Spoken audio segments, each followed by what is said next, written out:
বছরের শুরুটা রাধা মাধবের আশীর্বাদ নিয়ে শুরু করতে চেয়েছিলাম, তাই ঠিক করেছিলাম নবদ্বীপ ও মায়াপুর ঘুরে আসব।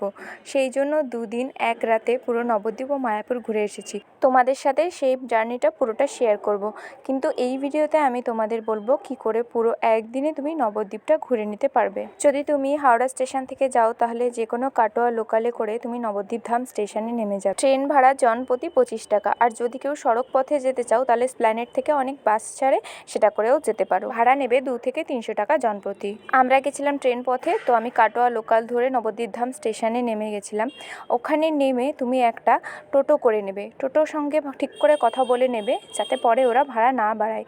পুরো 13টা মন্দির আছে নবদ্বীপ ধামে। এই 13টা মন্দির পুরো ঘুরে দেখার জন্য তোমার থেকে টাকা নেবে 250 থেকে 300 টাকা। তোমরা কথা বলে নেবে, টোটোওয়ালারা বেশিও চাইতে পারে, দামাদামি করে নেবে। 13টা দর্শনীয় স্থানের মধ্যে আমি তোমাদের বিশেষ কিছু দর্শনীয়